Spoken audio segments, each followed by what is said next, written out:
Hello again, I'm Wayne DeBey, the Flower Man, and we're here at the Flower Nook filming Elements of Design. We've been doing some fall tones and I'm going to continue that tonight. One of the things that I want to make is a wreath. I really am kind of designing this with my own home in mind. I have a big native stone fireplace and I like to put something up on it to show the seasons, and so that's the first thing I want to start with. Now I've started and pre-worked a little here because I didn't want to spend all the time doing the basic work. So I have a frame, and this is the basic work frame for the mesh. We're going to be using mesh and then adding ribbon, and I've gone around the outside with this green. I don't want this to be just like Thanksgiving fall. I want it to be brighter than that yet. So I've got this green outside, and then I'm going to come around the inside with a stripe, an orange stripe. This has got quite a little color going in it. It has multiple mylar stripes, as they call it. And I don't like these rough ends, so I always tend to knot them. I don't have to knot them. I'll try to force myself not to knot tonight. See if you can say that 3 times quickly. And then get that off my hand. So if you don't knot it, then what you need to do is come in and start it and put it in between 2 of these. This is kind of like Christmas greenery, sort of a texture. Put it between there, pull it tight, and twist it. And that will pretty well lock it into place. And then I'm just going to come on around, and wherever there's a set of these little ties, I want to go ahead and put this mesh ribbon in between them. And I don't know if you watched this before, mesh is pretty forgiving.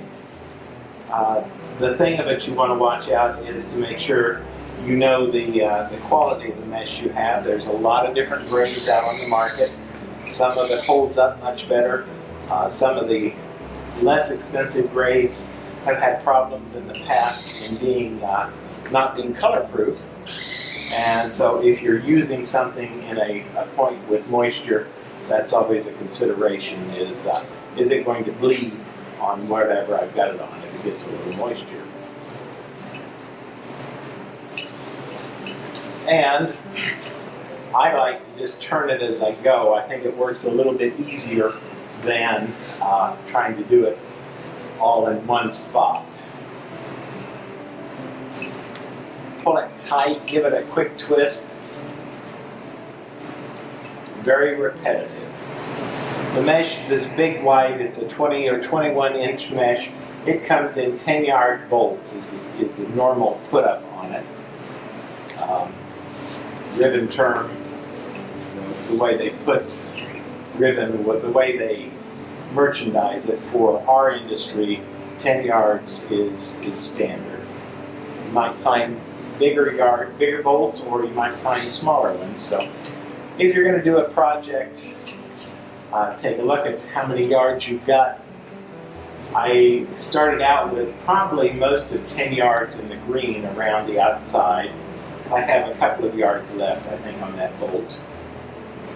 And this one is going to end up, because I'm smaller circumference, because I'm working in the center, going to end up maybe, and I'm running out of this anyway, probably 6 yards in the center. So far, just really to get it started, we have, I'm estimating 14 yards of mesh in here. So if you have a 5-yard roll of mesh, you can see you're not going to get too far with it. What to do? Have just this little bit left, so I could cut it off. And then I'm not sure what I would do with it, so what I think I'm going to do is I'm going to come in I've made this bubble, and you always want to kind of bubble it up in between. I'm going to come in here, tie this, and then I'm going to come down, pull this out. This is the end of the bolt, so you've got this rolled edge on it. And here is where I will put my knot in it. And then we'll have a tail. We'll have to figure out some way of balancing that as we get a little further down the road. Pull it nice and tight. And again, I want to trim it. I want to be able to, and I've wadded this up so it's a little tight to get through there. But perseverance, you can do it. I have this cloth on here so it would maybe stand out a little bit better, so I'll try to get that back on so you've got a little better backdrop. You can see the actual work in progress. So I've got this, if it comes out over the top, if you don't like it coming out over the top, simply take and pull it through, tuck it under, let it come out lower. A lot of ways we could progress from here.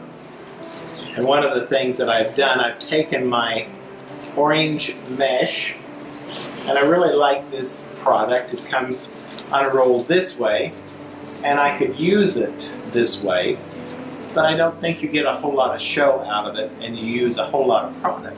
So what I've learned to do is to take it and cut it into strips. These are about 8 panes across. So cut it into a strip, then take this, make a little bow, if you will, a very loose bow in your hand. And what have I done there? Oh dear. I am caught in there somewhere, so I've got to loosen that a second there. Like I said, it's pretty forgiving, so I want to come in here now, and on these spots in the green mesh, I want to go ahead and choose this orange mesh in here. When you're done, if you don't like these sticking out, you can tuck them back in, but I'm not sure quite where I'm going with it yet, so I'm not going to do that until I'm all the way done with making the product. This is really a very great product to work with because it puts a lot of color, a lot of texture in very easily. It's not an expensive product to work with. When you look at all the other things that are out on the market that you could be working with, I think you get a lot of impact for the dollar. So we're just going to go around. Again, no big tricks on this. This is just pretty basic. I'm very symmetrical with it. I'm not being, not doing anything asymmetrical at all. I want to have that look all the way around, so I will work with it. What I am doing, and I don't know if you see that, but I am pointing the ends out towards the outside rather than tuck them in. I want them to kind of roll to the outside.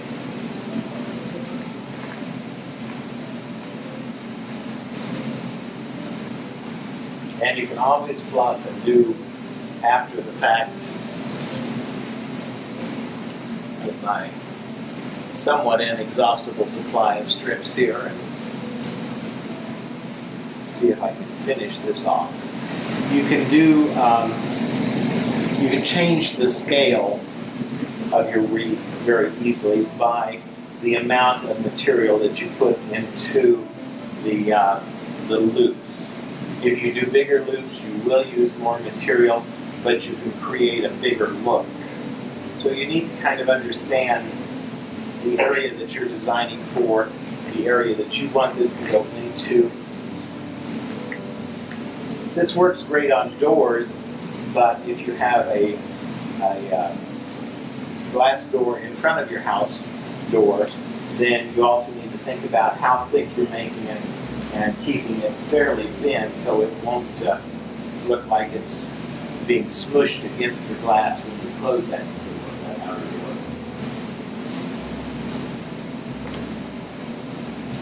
about 2 more, and I'll have achieved what I want to with this. And we have one last one here. I want to put one on.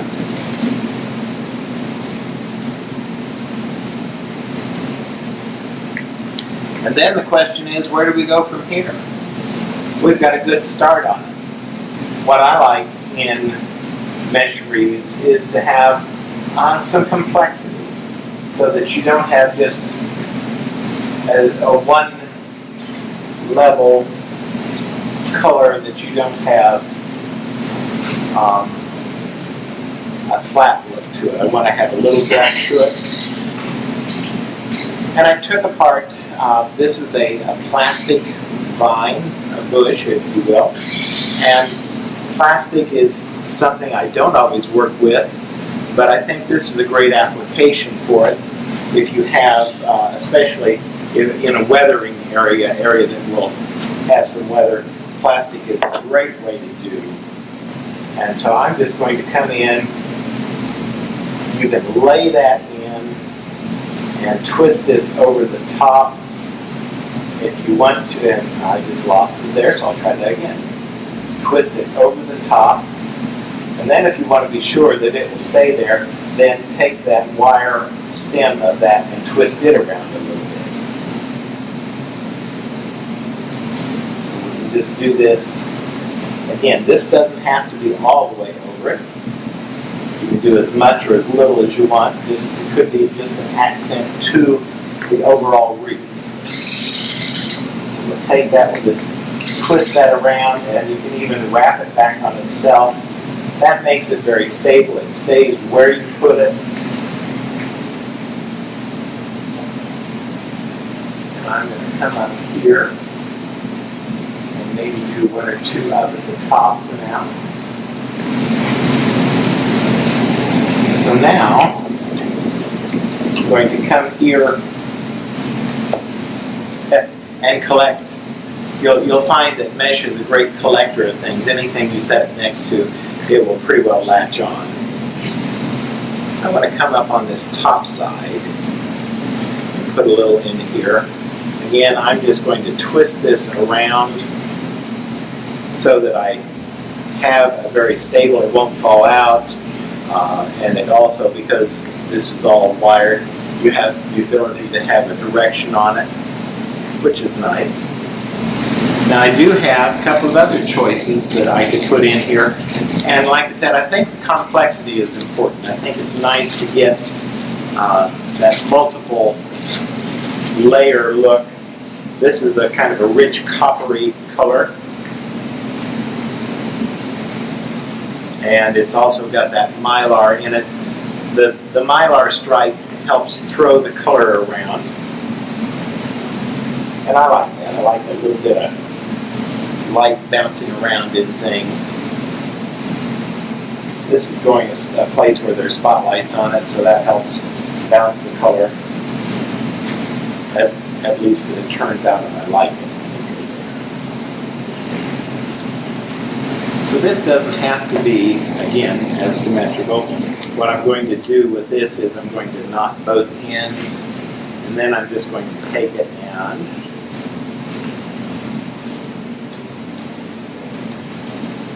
I'm going to tuck an end in here. Maybe I'll put a little on through.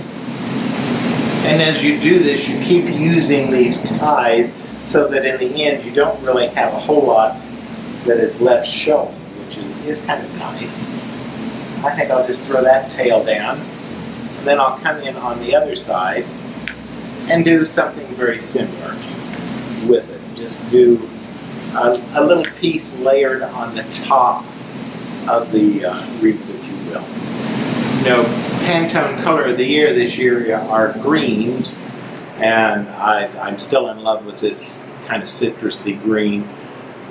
Years ago I thought it looked anemic, and then I started working with it, and I really like this bright, limey, citrusy green, if you will. I think it pops the colors that you put around it. Let's come in maybe here.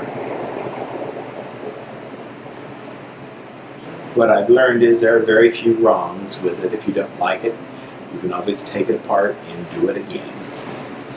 But there really aren't that many wrong things that you can do with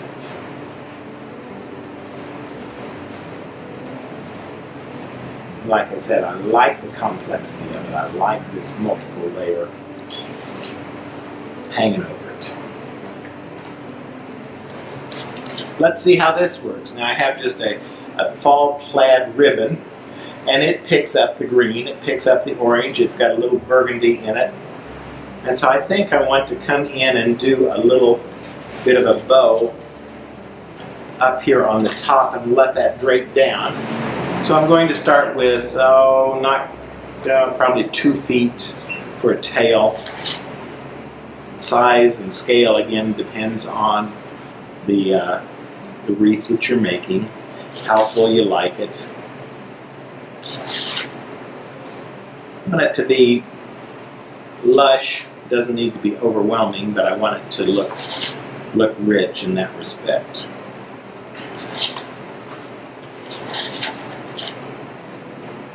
So cut it about the same on this side.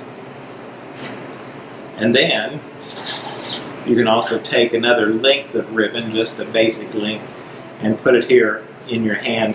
We're not going to loop it, we're not going to bring it down, we're going to let it stick out to the sides.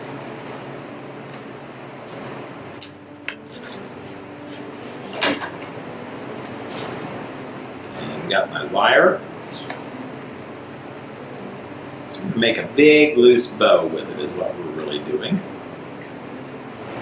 And I've got this is in my mind I've decided this is the bottom, so I'm going to come in up here and I could do the ties on it, but I have a nice long wire, and so what I'm going to do is just pull this all the way through and catch it on the actual framework of the wreath that we're working with, and just give this a little twist and tie it, wrap it around. Not going to come in and really do a whole lot more at this point. If you don't like it quite that raw, you can finish that a little better. I'm going to come in and trim my ends. I like this dovetail on the ends. I think it's one of those professional applications. Just looks a little more finished, the product in the end does.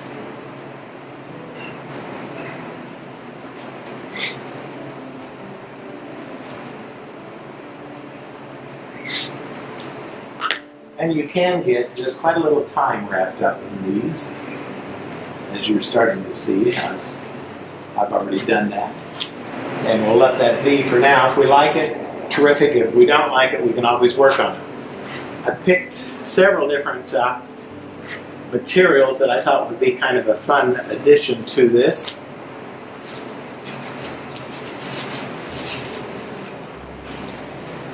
And because it's Kansas, gotta love the sunflowers. Nice, bright, sturdy flowers, much like maybe the people of the state. They have a resilience to them.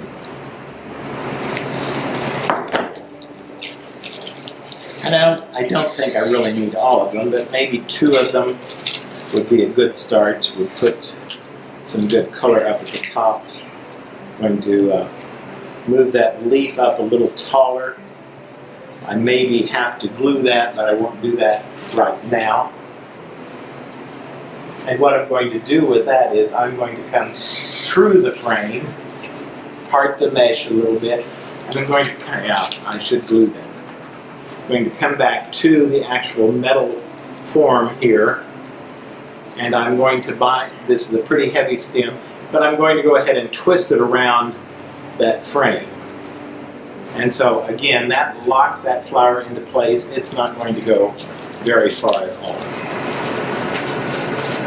And I like this tandem effect. I like to have a flower and then duplicate that look right next to it. I think that is a nice design trick to do. It adds some, put more of a focal point to it. Just twist that puppy around. There.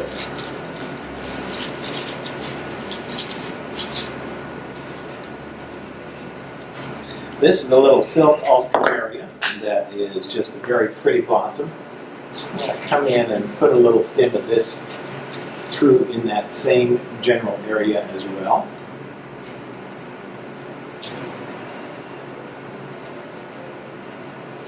Getting a lot of stuff back in that spot, so I've got to twist a little bit. It'll take just a moment to get that to do what I want it to. And maybe come in on this side then as well. Try to find your way down and through.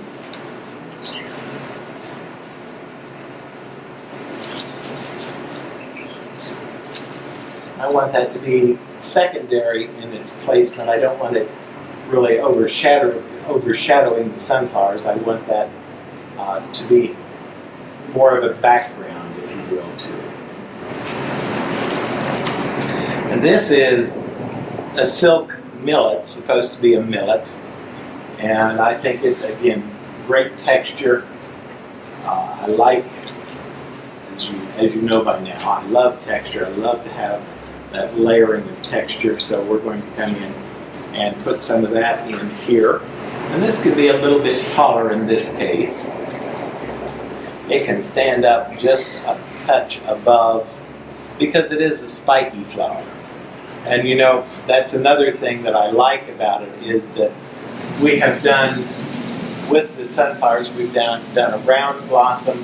The alstroemeria, although they're not totally symmetrical like the sunflowers, they're still basically a round blossom. So this is adding a spike, a different type of flower. This is more of a line flower, and if I were using this in arrangement, I probably would have this tall and in the background.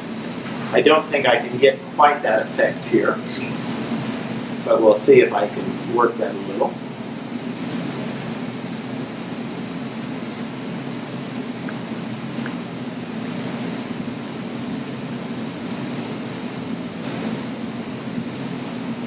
And you can buy these frames ready-made. You can also make them yourself.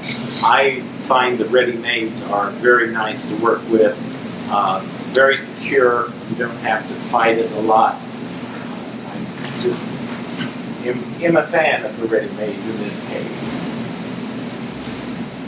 Boils down to how much time you really have, how much time you want to spend working on such things. So I want to come in now. We've got this kind of a nice cluster up here.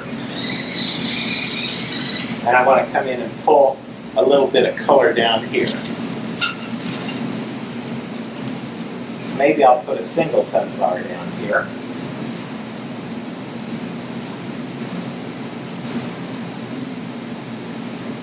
I was being very optimistic when I started doing this. I thought I would have time to perhaps show how to do the garland to match this, but I see that my time is running out already, and I am really not quite done with this. So garland is another whole line. I may have a moment to show you how to start that anyway.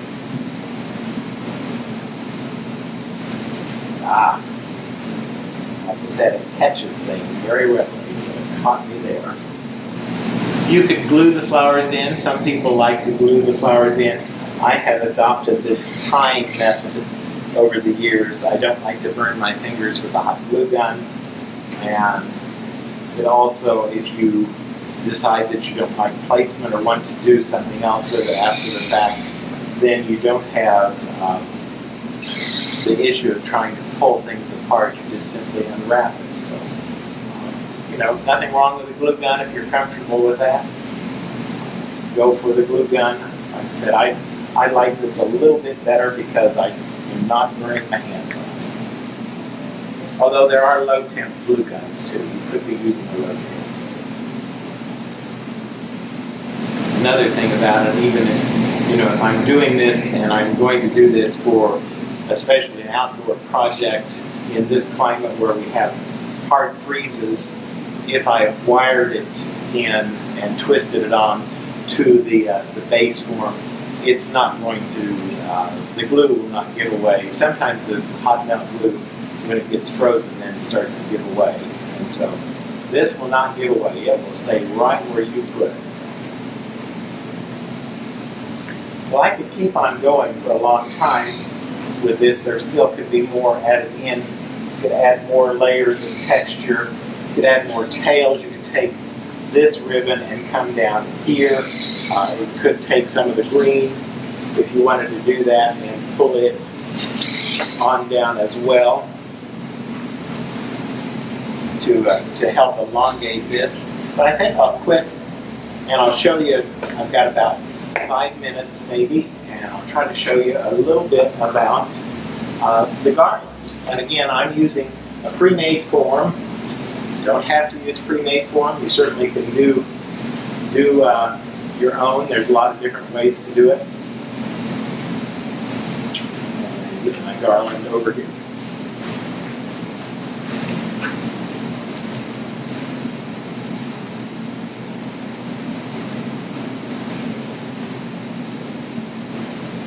And so, again, size is, you need to think about where it's going to go.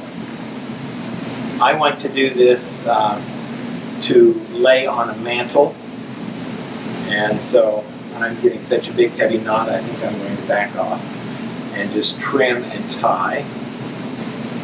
See if I can do that.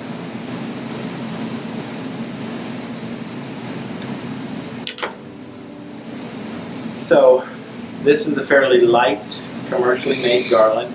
It has a little different twist tie, but still the same idea. You come in, and you can lay this flat. This might be an advantage for you. Lay it flat and twist it. Come along and turn your mesh, make a small loop, and twist this. Kind of puff that out.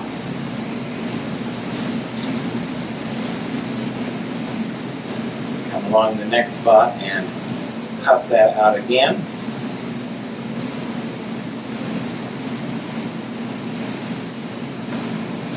And these are generally, I think, 8 to 9 feet length on the garlands is a standard garland. If you need something longer, you just splice them together. It's very easy to do.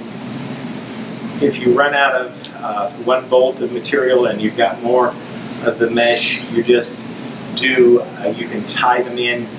In this case, you might tie it under and put the other one on top so that you cover that a little better. But you just keep adding in and tie it in and do it very easily that way. I'm getting down to the end of the bolt, so it always gets a little tighter by the time we get to the end of that bolt.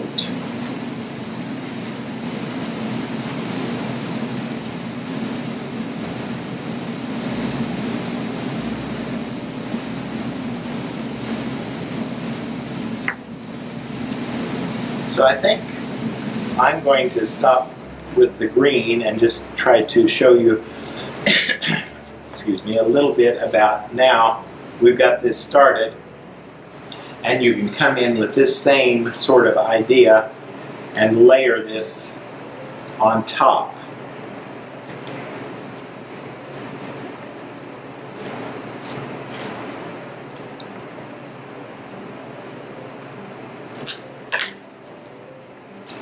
And I might make this a little bit longer. It's about economy of product. If you are using product and you're hiding it where you can't see it, then it's probably wasting that product. So I like to try to get the maximum look out of the product that I'm utilizing. Come in and throw a little right in there. And I may even skip that particular one, bring it down and around a little, come in here. Oh, no, yeah, I think I can do that.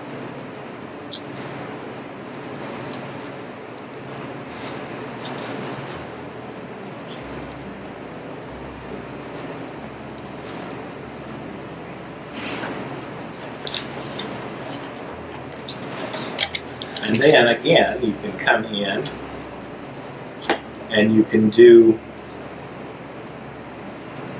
follow it up with your other ribbons, your other textures on here.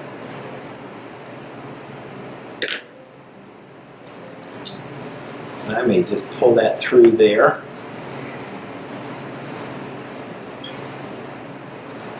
Start to tie that a little. This is where again you can come in with the greenery, pull a little bit of it in and just poke it through, move it around. You could even bring that and tie it back on itself.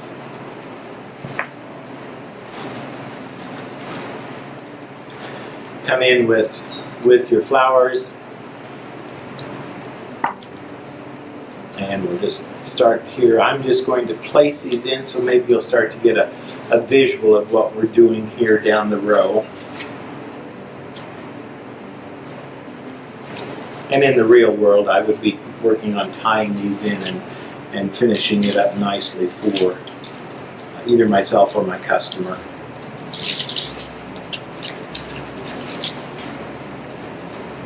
And then come back in with this last layer.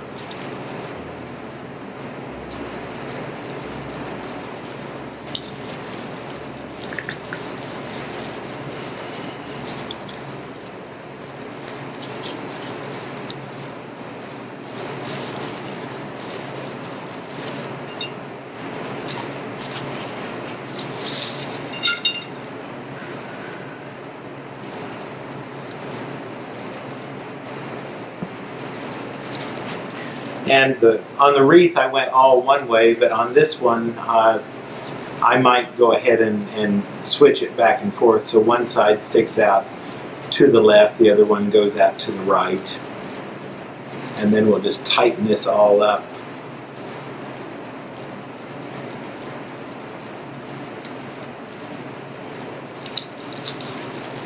And essentially that would be how you would go ahead and create the garland that would then coordinate with the wreath that we just made. And you could make this, like I said, it's 8 to 9 feet long. You can make it that long. If you need more, simply splice the garland together and move forward with it.